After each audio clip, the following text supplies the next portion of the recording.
or any awareness or understanding of Krishna we have, it's because the bhakti is having an effect on us. So everyone that's sitting here has feelings for Krishna. So develop them and cultivate them more and express their feelings. Sentimental is just say, I love Krishna, and you say, I love Krishna, and you never chant his name, you don't worship him, don't eat prasad. But sentiment, having feelings for Krishna means you really have feelings for Krishna, everything you're doing is to please Krishna. Everything you're doing to make him happy. That's the proof of your feelings. Feelings means love. Love means feelings.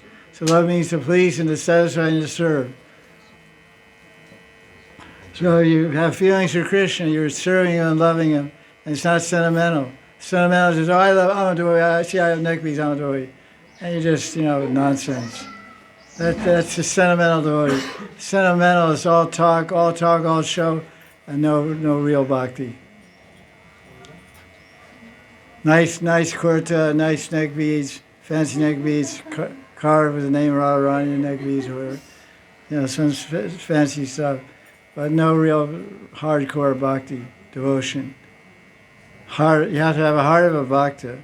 Heart of bhakti is expressed by seva and following strictly the teachings of Guru and Shastra.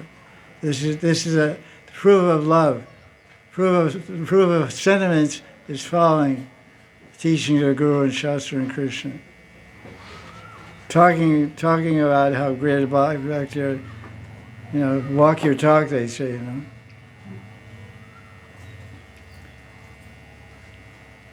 Okay, that was recording? I can't see. Okay, no. Can't see. That's... Batteries? Oh, battery went dead. Can you go in my place down there in the bottom? Some batteries are there. Yeah, left-hand bottom. Just bring the whole pack and we'll figure it out. Batteries went dead. Okay, that's cool.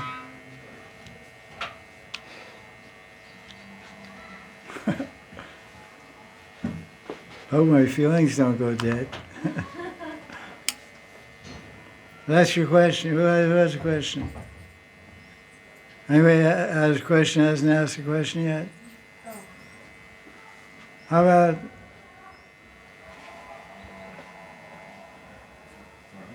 Yeah. I have a question. There is a famous verse in Sri Chaitanya Chandrodaya where Lord Chaitanya is revealing his confidential forms to all the devotees.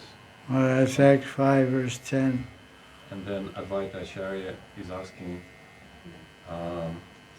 him, and Lord Chaitanya answers this famous verse, and there are words there, Sva Ruchi and Samatana, which means that I'll give you my own taste and I'll give you the same body as well when we go to Vrindavan. Yeah. So I was wondering. That's an interesting verse. Yeah, okay. Right.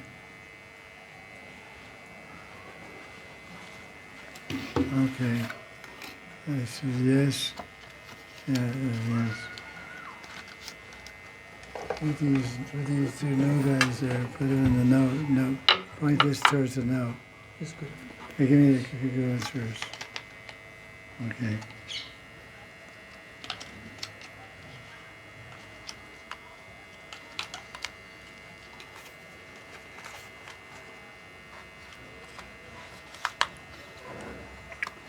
Okay.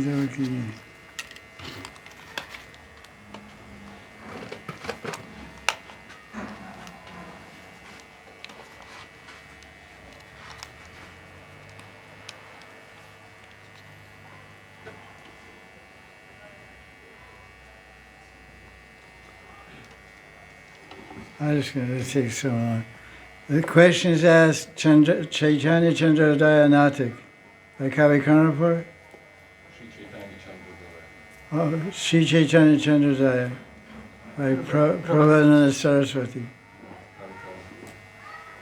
Kavi Karnapur Chandrodaya Natik, isn't it? What's the title of the book? Kavi Karnapur?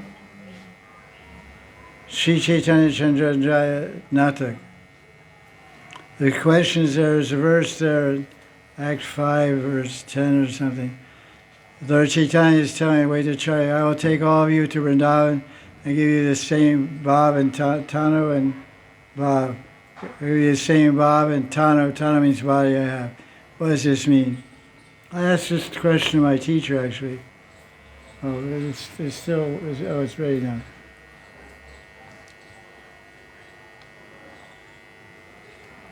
The Kavi Karnapur, questions asked, Kavi Karnapur, Chaitanya Chandrodaya Natik, Act 5, verse 10. There's a question, there's a statement, Lord Chaitanya is speaking to Vaidacharya.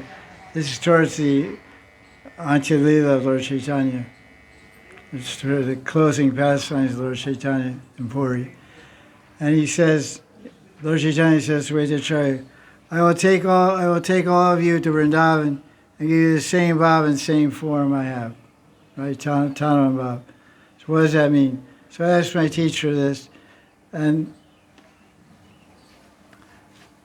what he told me, what I can remember, is he said, Chaitanya Mahaprabhu was speaking, because the Vaidacharya already has a form in Vrindavan, and already has a Bhav. So it wasn't applying to Vaidacharya or to any of his parishads, because they all have their Nitya forms in Vrindavan. And Gaur Lila and Krishna Lila have their eternal forms. So it's not given. This applies to any of us. He's speaking of the Vaidacharya, because the Vaidacharya called Krishna down to liberate the fallen souls of Kali Yuga. But Krishna came as Chaitanya Mahaprabhu, and Chaitanya Mahaprabhu came specifically to Raghunaga Bhakti and Gopi Bhav. So when he said, I'll give you a body and form like mine, so his Bhav is Radha Bhav. Krishna's in Radha Bhav, he's in the Mahabhav Radharani. So I give you a Tanu means I give you a spiritual body, I give you the Bhav of Radharani, which means Gopi Bhav. So that's for conditioned souls. That's what my Gurudev told me. It's a controversial verse, not a controversial verse, but many devotees give commentaries on what this verse means. So this is what it doesn't apply to it doesn't apply the way to church. They all have nitya roots. They can't get a new one, can't get another one. Eternal is eternal. But it's for us, the followers of Lord Chaitanya. He will take us all to Vrindavan and give us a spiritual body and a spiritual Siddha Deya and a Siddha Bhav. That's what it means. From my teachers. Can you add something to this? Maharaj, what I remember hearing on these topics, also as we had Gaudiya Vaisnava, as Babaji Maharaj mentioned, I understand it also comes from Gurudev, that so all these that Lord Gauranga's associates had, each of them their own Swarup in Vrindavan, but also that those, what was exceptional as Mahaprabhu brought Manjari Bhav, that those who were not Manjaris could take the Manjari Swarup as well, because we have example of Prabhudananda Saraswati Thakur, who was Saki, but he also accepted and mentioned that he offers obeisances to Saki Bhav, but that he wants to be the Dasi of Radharani. So for those who were not in, as additional, who were not in Manjari Bhav this time, because Mahaprabhu came personally and gave Manjari Bhav, they could also accept if they wished. That was the mention, because some say, oh, this one didn't accept. But my understanding was those who did want, they could have along with already Praja Swarup, that they have also, they could Manjari Swarup. Oh, that's so right. there were some, and there are examples also in our lineage of Dhananjay Pandit Thakur, who is one of Vadasha Gopalas, 12 Gopalas of Lord Nityananda, or Balaram's Gopalas, who came along with Nitai. So he is known to have to be in Sakya Bhav. So many ask, how do you have lineage coming from him? Yeah. Because he took shelter of Lord Nityananda, and he has now, so since that time, by mercy of Mahaprabhu, That's by true. mercy of Nitai, he got also Manjari Swarup. So we have him in our But languages. he's a sadhana siddha. This is for sadhanas. He's your guru parampara, but he's a nitya siddha. He's Nitya Siddha. He's like a But known, he's like nitya. Gopal. Anyway. So this is as much as understanding, further understanding is the same varieties of these creatures. Yeah, but it doesn't make sense. It doesn't make sense because these are nitya parishads. How they get something nitya that's already nitya? Now you're saying they have. Now Maharaj offering Manjari Baba, but they're going to be a Manjari, but that's already nitya, it's already eternal. It doesn't have a starting point. Somehow, as well as for Prabhupada Saraswati Thakur. This is as much as I've heard. Can you explain, what about Prabhupada Saraswati? I missed That that. he himself is known to be like a Sakya. It's discussed which like Yeah, a Sakya. Tungavidya or whatever. Yes.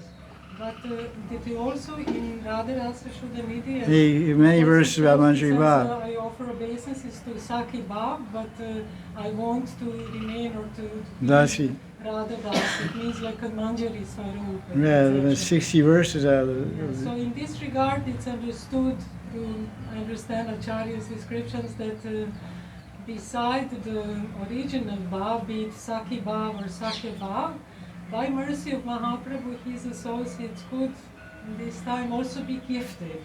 So they are not, of course, sadhanas or sadhana siddhas. It's a question of them being like sadhana siddhas, but as it being gifted by Mahaprabhu. They could take it. Yeah, another eternal Swarup. Yes. That's, you hear that? That's pretty wild. That's pretty interesting idea. That's nice. Yeah, that's cool. It's really complicated stuff. So any other, I think it's 6 o'clock now. What time is it? Let's see, 6. What time is it? 5:57. 5:58. Okay. So, one more question, I guess. Yeah. One question from Achyuta Gopi from Japan. Achyuta Gopi from Japan. Yes. Okay. And second from Valentina from Italy. Valentina. So 2 questions or 1 question? No, 2 questions from 2 Mataji. One from Achyuta Gopi, one from Valentina. Okay, one at a time.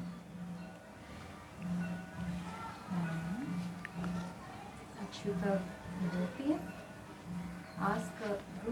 would like to ask about Gunjamala. Some Brijavasi saying we should offer white Gunjamala, not red. The question on Gunjamala, some people, some Brajvasis say we should offer white, not red. Govinda Lilamrita describes the dressing of Krishna. Mother Yashoda is dressing Krishna. It says he offered him red and black Gunjamala. So, according to Govinda Lilamrita, Krishna wears a red and black Gunjamala, not a white one. Brajvasis may have bhav like that, or some people may have bhav. That's their personal bhav. But in our Shastra, Praman, it says he wears red and black Gunjamala.